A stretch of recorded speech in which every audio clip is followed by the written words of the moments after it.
오늘 함께 보실 말씀은 요한복음 7장 53절부터 8장 20절까지의 말씀입니다.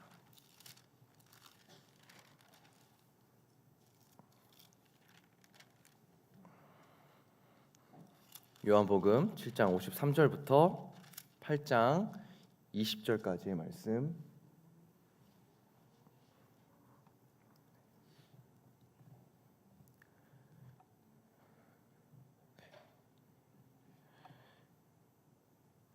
이 시간 다 찾으신 줄 알고 한 구절씩 봉독하도록 하겠습니다.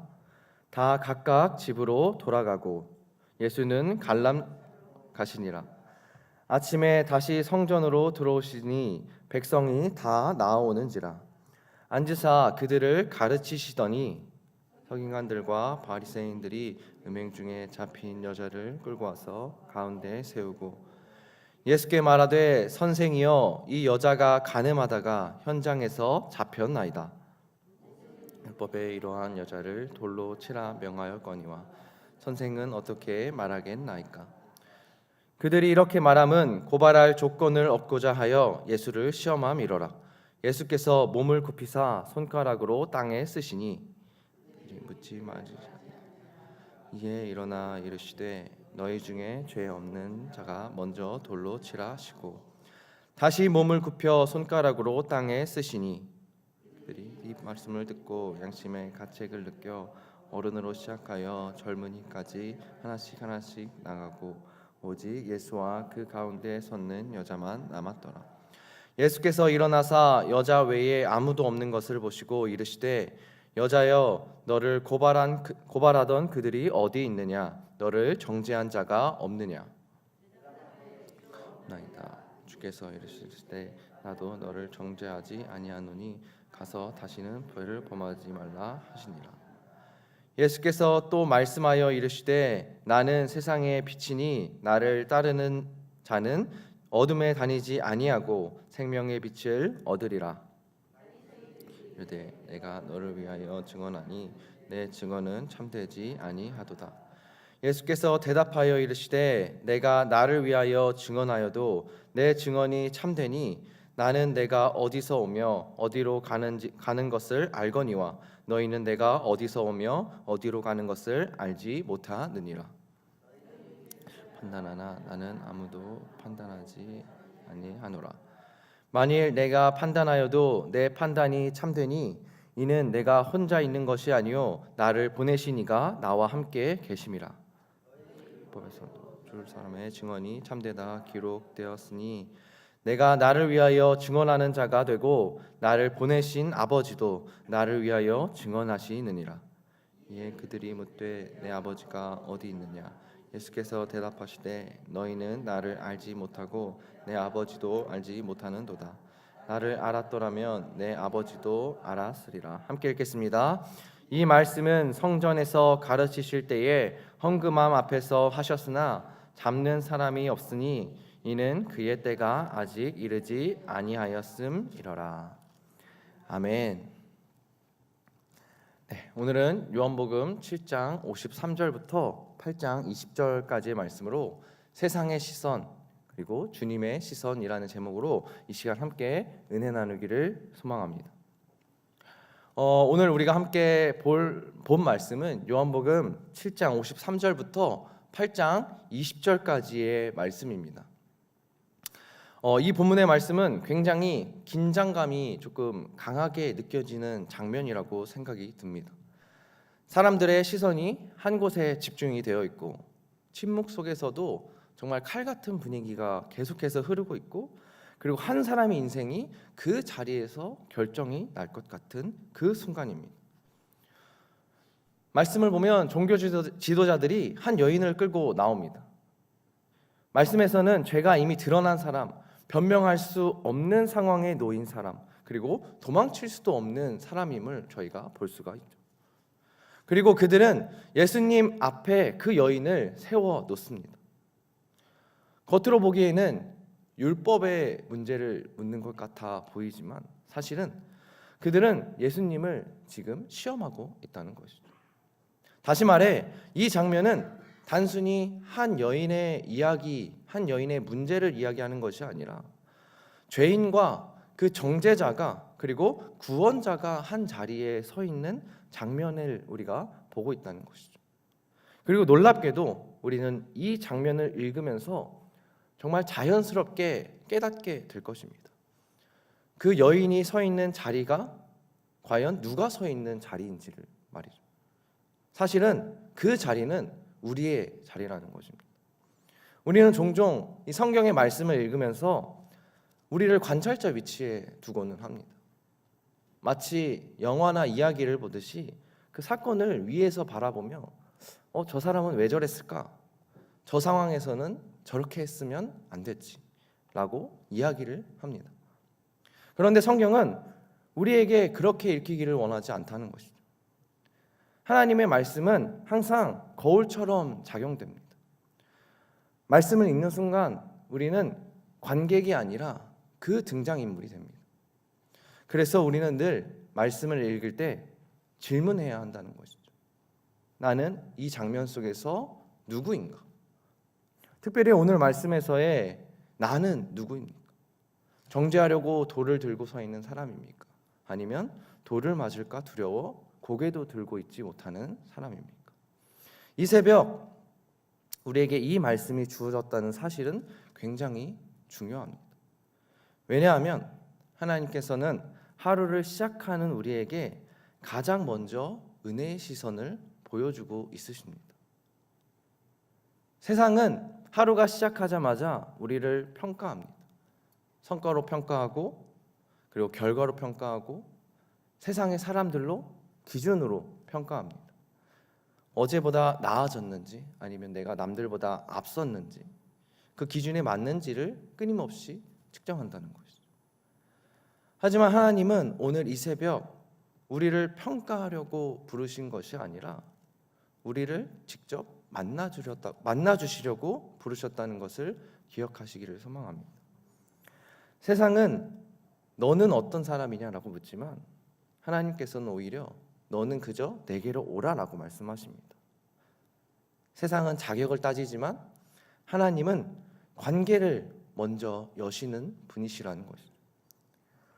특별히 오늘 본문은 우리가 하나님을 어떤 분으로 알고 있는지에 대한 이미지가 완전히 다시 생각하게 만드는 말씀이 많습니다. 많은 사람들이 또 세상 사람들이 하나님을 떠올릴 때 많이 생각하는 이미지가 심판자의 이미지입니다. 잘못하면 나에게 벌하시는 분, 기준을 어기면 나와 멀어지시는 분, 내가 실수하면 실망하시는 분이라고 많이들 생각하십니다. 그런데 오늘 말씀 속에서 예수님은 우리가 상상하던 모습과는 전혀 다른 방식으로 일하시고 행동하십니다.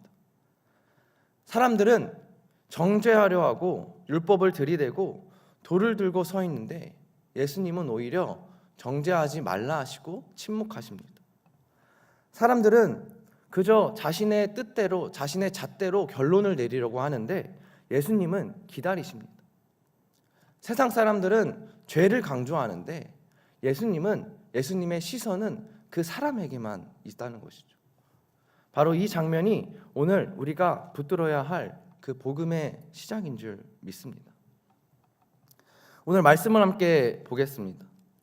오늘 말씀 속에서 사람들은 한 여인을 끌고 나오며 시작이 됩니다. 본문 4절의 말씀 함께 보도록 하겠습니다. 함께 읽겠습니다. 예수께 말하되 선생이여 이 여자가 간음하다가 현장에서 잡혔나이다. 성경은 그녀의 이름을 부르지 않습니다.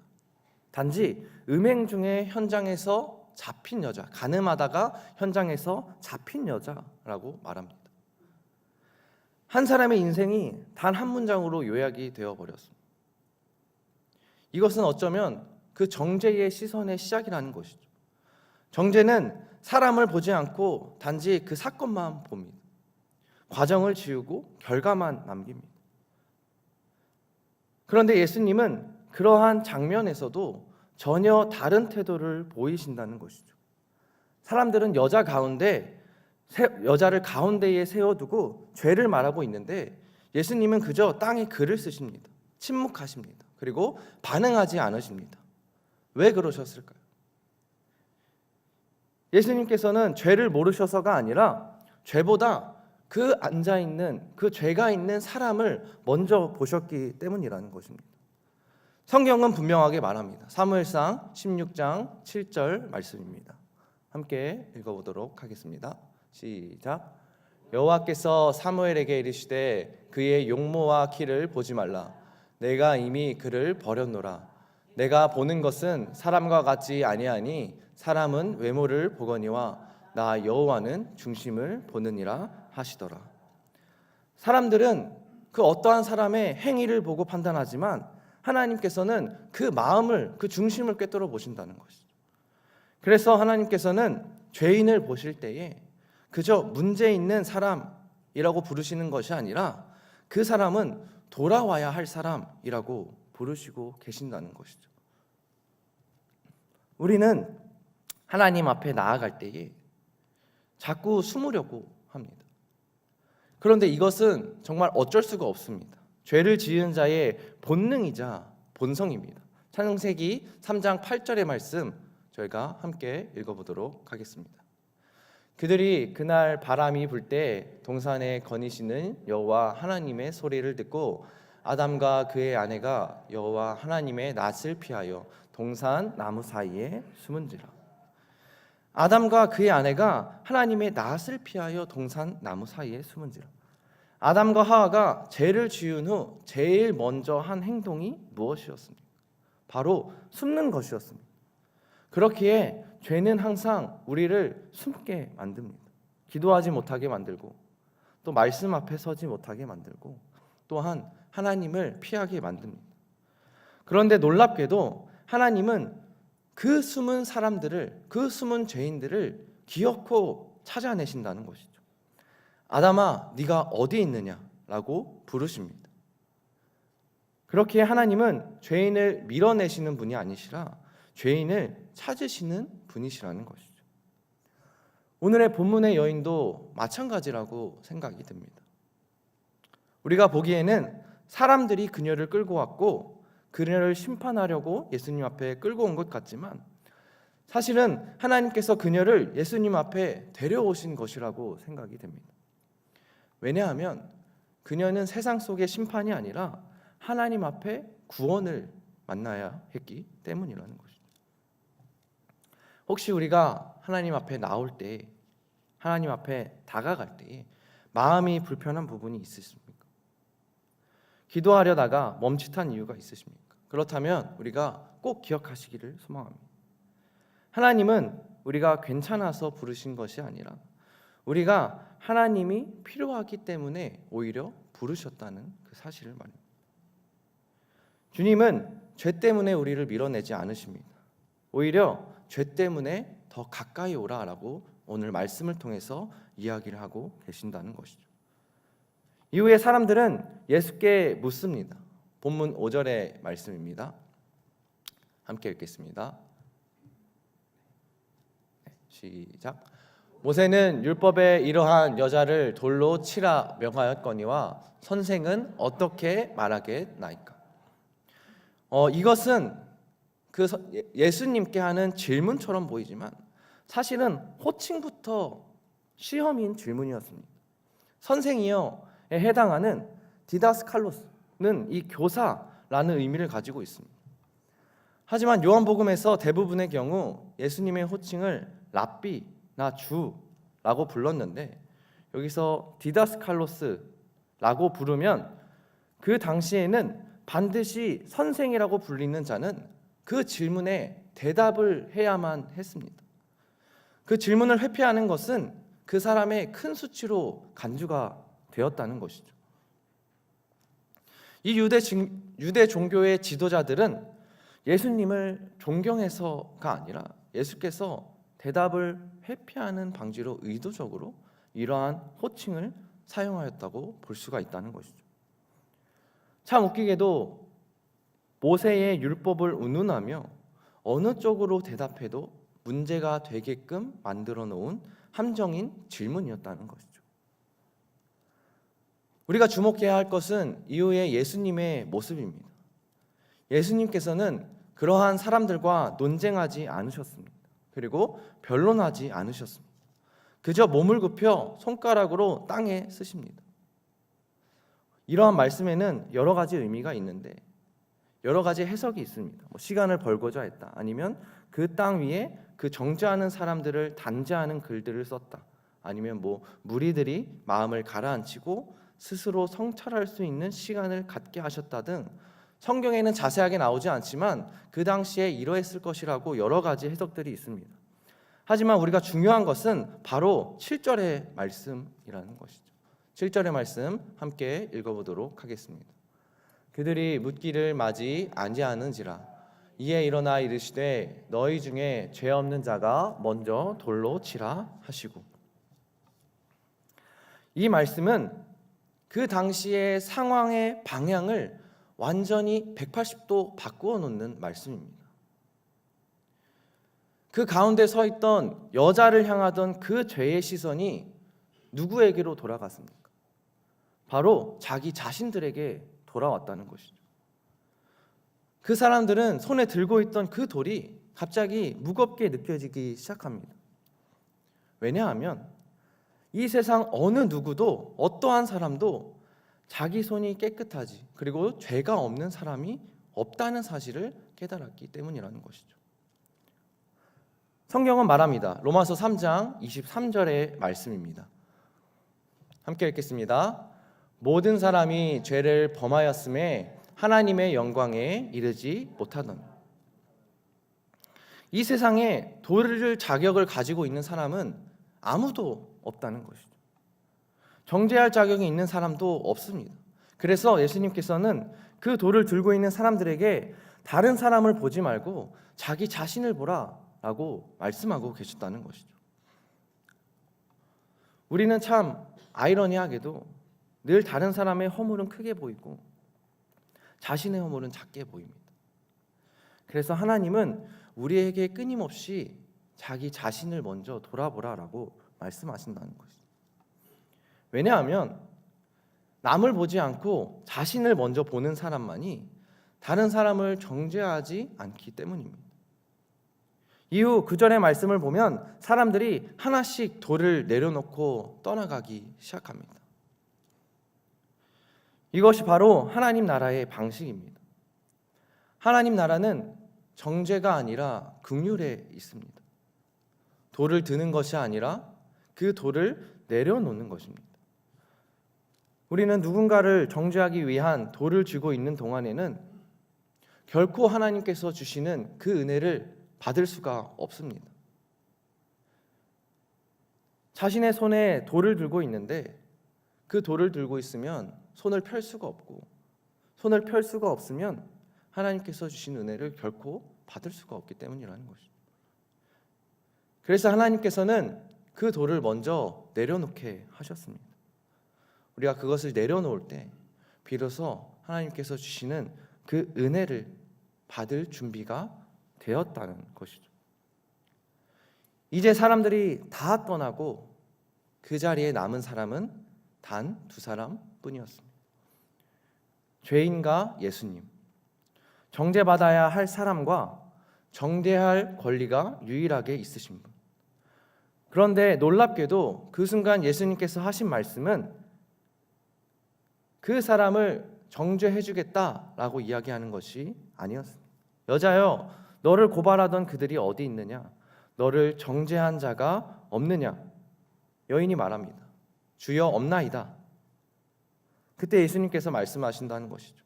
나도 너를 정죄하지 아니하노니 가서 다시는 죄를 범하지 말라. 이 선언은 그저 단순히 예수님께서 말로만 하는 위로가 아니라 실제로 하늘의 판결이 되었습니다. 죄인이 무죄 선언을 받았다는 것이죠. 성경은 말합니다. 로마서 8장 1절 말씀입니다. 함께 읽겠습니다. 그러므로 이제 그리스도 예수 안에 있는 자에게는 결코 정죄함이 없나니. 이것이 바로 은혜입니다. 이것이 바로 복음의 말씀입니다. 예수님 안에 있는 사람은 정죄 아래에 있지 않습니다. 과거 아래에 있지 않습니다. 실패 아래에 있지 않습니다. 사람들의 평가의 아래에 있지 않습니다. 그러면 어디에 있습니까? 바로 하나님 은혜 아래에 있다는 것이죠. 하지만 그저 정죄하지 않는다 해서 끝나는 것이 아니라 예수님께서 뒤에 덧붙여서 하시는 말씀, 가서 다시는 죄를 범하지 말라. 이것이 이 말씀의 핵심이라는 것이죠. 주님은 정죄하지 않으셨지만 죄를 가볍게 여기시는 분은 아니십니다. 용서를 하셨지만 그 죄인을 방치하는 분은 아니십니다. 그 죄를 받아주셨지만 그 죄인이 그대로 살게 두는 분이 아니시라는 것이죠. 왜냐하면 주님의 목적은, 이 말씀의 목적은 단순히 살려주는 것이 아니라 그 사람의 인생을 새롭게 살게 하는 것이기 때문이라는 것이죠. 성경은 말씀합니다. 고린도후서 5장 17절 말씀입니다. 함께 읽겠습니다. 그런즉 누구든지 그리스도 안에 있으면 새로운 피조물이라. 이전 것은 지나갔으니 보라 새 것이 되었도다. 예수님이 주시는 은혜는, 말씀이 주는 은혜는 과거를 덮는 데서 끝나지 않고 우리의 앞으로의 삶, 그 미래를 바꾸는 데까지 나아갑니다. 하지만 우리는 종종 착각합니다. 정죄하지 않으신다는 말을 죄를 지어도 괜찮다라는 뜻으로 오해한다는 것이죠. 하지만 그것은 은혜가 아니라 방종입니다. 진짜 은혜를 경험한 사람은요, 결코 죄를 가볍게 여기지 않습니다. 왜냐하면 그 은혜의 대가가, 그 큰 대가가 어떻게 세워졌는지를 알고 있기 때문이라는 것이죠. 우리가 정죄받지 않는 이유는 우리가 깨끗해서가 아니라 예수님께서 우리의 죄를 대신 담당하셨기 때문입니다. 성경은 분명히 말합니다. 이사야서 53장 5절 말씀입니다. 함께 읽겠습니다. 그가 찔림은 우리의 허물 때문이요 그가 상함은 우리의 죄악 때문이라. 그가 징계를 받음으로 우리는 평화를 누리고 그가 채찍에 맞음으로 우리는 나음을 받았도다. 우리가 자유로운 이유는 누군가 우리 대신 묶였기 때문이고, 우리가 용서받은 이유는 누군가가 그 대신 그 값을 치렀기 때문입니다. 그래서 진짜 은혜를 만난 사람은 결심부터가 변화가 다르다는 것이죠. 그저 내가 억지로 결심하는 것이 아니라 정말 마음 깊은 곳에서부터 올라오는 그 결심이 다릅니다. 주님, 이제는 다르게 살고 싶습니다. 이것이 회개입니다. 회개는 단순히 울고 후회하는 그 감정에서 끝나는 것이 아니라 우리의 삶을 완전히, 우리의 방향을 완전히 바꾸는 그 결단입니다. 죄를 슬퍼하는 것으로 끝나는 것이 아니라 자신의 죄에서 정말 몸을 돌이켜서 나의 삶의 방향을 바꾸는 것, 그것이 바로 예수님께서 원하시는 그 회개의 자리라는 것입니다. 잠언 28장 13절에서는 이렇게 말합니다. 자기의 죄를 숨기는 자는 형통하지 못하나 죄를 자복하고 버리는 자는 불쌍히 여김을 받으리라. 하나님이 원하시는 것은 완벽한 사람이 아니라 하나님께 돌아오는 사람이라는 것이죠. 이러한 말씀이 오늘 우리에게도 동일하게 주시는 말씀인 줄 압니다. 나는 너를 정죄하지 않는다. 그리고 동시에 말씀하십니다. 다시는 그 길로 가지 말아라. 이것이 새벽에 우리를 부르신 이유인 줄 압니다. 하루를 시작하기 전에 우리의 삶의 방향을 다시 바로잡고 하나님께 나아가는 그 세상 속에 발걸음을 새롭게 하시고 어제를 끊고 오늘을 새롭게 살게 하시려고 주님께서 주시는 이 부르심에 우리가 응답하기를 소망합니다. 정죄는 사람을 묶지만 은혜는 사람을 일으킵니다. 그리고 주님의 은혜는 항상 우리를 새로운 삶으로 이끄시는 줄을 믿으며 나아가기를 간절히 소망합니다. 이후 계속해서 말씀을 보면 12절의 말씀입니다. 본문 12절의 말씀 함께 읽어보도록 하겠습니다.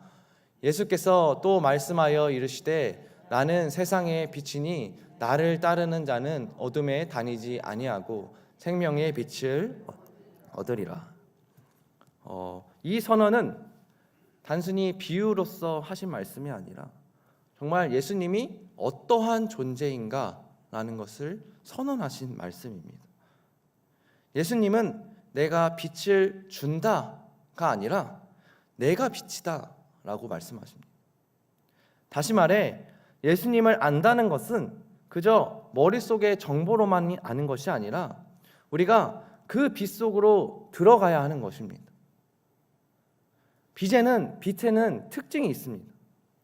빛이 들어오면 숨길 수가 없습니다. 어둠은 감출 수 있지만 빛은 모든 것을 드러내는 속성이 있습니다. 그래서 사람들은 종종 빛보다 어둠을 더 편애합니다. 왜냐하면 빛은 자신의 모든 것을 보여주고 진실을 보여주기 때문입니다. 요한복음 3장 19절의 말씀은 이렇게 말씀하고 있습니다. 빛이 세상에 왔으되 사람들이 자기 행위가 악함으로 빛보다 어둠을 더 사랑한 것이라. 바리새인들이 예수님께 말합니다. 내가 너를 위하여 증언하니 내 증언은 참되지 않는다. 그들은 빛 앞에 서 있음에도 불구하고 그 빛을 부정했습니다. 왜냐하면 그 빛을 인정하는 순간 자신들의 어둠만이 드러나기 때문이라는 것이죠. 사람은 누구나 드러나는 것을 두려워합니다. 그래서 자신의 모습을 감추려고 합니다. 약점을 감추고 실패를 감추고 상처를 감추고 또 죄를 감춥니다. 그러나 빛 가운데 사는 사람은 더 이상 숨지 않습니다. 왜냐하면 숨을 필요가 없기 때문이라는 것이죠. 이미 주님은 다 알고 계시고 다 아시면서도 우리를 사랑하신다는 그 사실을 우리는 너무나도 잘 알고 있기 때문입니다. 그래서 예수님은 말씀하십니다. 14절의 말씀입니다. 함께 읽겠습니다. 예수께서 대답하여 이르시되 내가 나를 위하여 증언하여도 내 증언이 참되니 나는 내가 어디서 오며 어디로 가는 것을 알거니와 너희는 내가 어디서 오며 어디로 가는 것을 알지 못하느니라. 예수님은 자신이 누구인지를 분명히 아셨다는 것이죠. 그래서 사람들의 평가에 흔들리지 않으셨습니다. 비난에도 흔들리지 않으셨고 의심에도 흔들리지 않으셨습니다. 왜냐하면 그 정체성이 분명했기 때문이라는 것이죠. 빛 가운데 사는 사람의 특징이 바로 이것인 줄 압니다. 사람의 말이 아니라 하나님의 시선으로 자신을 보는 것, 세상의 시선이 아니라 주님의 시선으로 자신을 이해하는 것.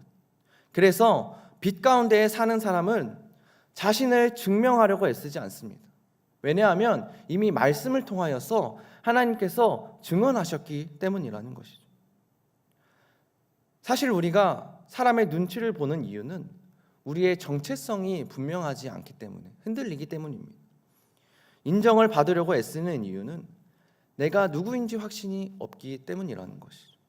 그런데 주님 안에 있으면 달라집니다. 우리는 주님께서 택하신 족속이며 또 왕 같은 제사장이며 거룩한 나라요 그의 소유된 백성이라는 이것을 우리가 하나님께서 우리에게 부르시는 이름이라는 것을 기억하셔야 된다는 것이죠. 실패한 사람, 부족한 사람, 모자란 사람이 아니라 우리는 그 하나님의 자녀라는 사실을 기억하셔야 합니다. 이 정체성을 붙드는 순간 우리는 더 이상 숨지 않습니다. 더 이상 가면을 쓰지 않습니다. 더 이상 척하지 않습니다. 왜냐하면 하나님 앞에서 진짜 모습 그대로 서도 나의 삶이 안전하다는 것을 알고 있기 때문이라는 것이죠.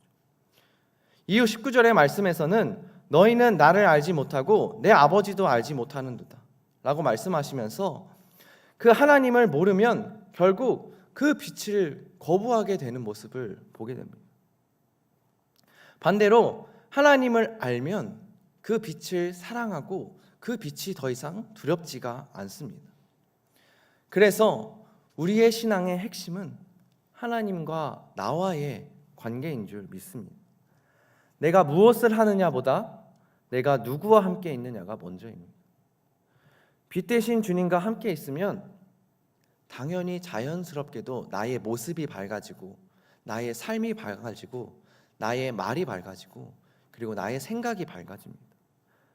노력해서 밝아지는 것이 아니라 정말 빛 대신 그 주님 옆에 있어서 밝아지는 것, 이것이 우리에게 주어진 참된 은혜인 줄 믿습니다.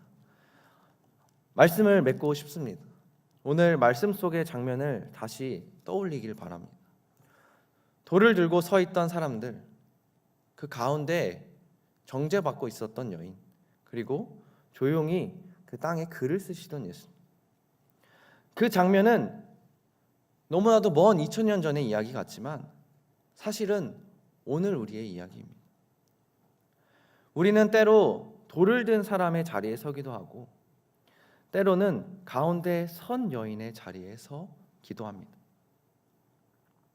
어떤 날은 남을 판단하고 어떤 날은 스스로를 정죄합니다. 그런데 그 모든 한 가운데에서도 변하지 않고 동일하게 서 계신 분을 우리가 기억하기를 소망합니다. 주님은 오늘도 우리에게 같은 음성으로 말씀하십니다. 나는 너를 정죄하지 않는다. 이것은 사람의 말이 아니라 말씀에서 주시는 주님의 선언입니다. 이것은 세상의 평가가 아니라 하늘의 판결입니다. 그리고 동시에 주님은 우리를 부르십니다. 더 이상 그 죄를 반복하지 말고 나의 옆에서 새롭게 살아라. 이것이 오늘 말씀에서 주시는 은혜인 줄 믿습니다. 너는 지금 빛 가운데에 살고 있느냐? 아니면 아직도 어둠 속에 숨으려고 하고 있느냐? 혹시 우리 삶에서 아직도 하나님 앞에서 숨고 있는 부분이 있으십니까? 사람에게는 말을 못하지만 하나님께도 꺼내지 못하고 있는 영역이 있으십니까? 그렇다면 우리가 이 자리에서 고백하기를 소망합니다. 빛으로 나오라. 빛은 부끄럽게 여기고 그리고 그 죄를 드러내는 속성이 있지만 하나님께서 비추시는 그 빛은 나를 살리기 위해서 비추십니다. 그 어둠을 드러내셔서 무너뜨리려고 그리고 나를 고치시려고 나를 변화시키려고 나를 비추십니다. 그래서 우리는 더 이상 숨는 사람이 되지 않기를 소망합니다. 빛을 피하는 사람이 아니라 우리가 빛 안으로 빛 속으로 하나님 옆으로 들어가는 사람이 되기를 소망합니다. 그러므로 이 시간 성도 여러분들에게 질문하고 싶습니다. 오늘 하루는 어떠한 시선으로 살아가시고 싶으십니까? 그 사람을 정죄하기 위한 세상의 시선입니까? 아니면 그 정죄받아 마땅한 여인을 용서하시고 빛으로 인도하시는 그 주님의 시선입니까? 사람을 바라보는 것이 아니라 우리가 하나님을 바라보고 누군가를 평가하는 것이 아니라 하나님께서 주신 그 은혜만을 바라보고 두려움 속이 아니라 빛 가운데에서 우리를 드러내시는 주님을 바라보시기를 소망합니다. 그때 우리의 하루는 매일 반복되는 당연한 하루가 아니라 하나님과 동행하는 하루가 될 줄 믿습니다. 그리고 바로 그 하루가 모여서 우리가 오직 주님만 바라보는 인생이 되기를 이 시간 간절히 소망합니다.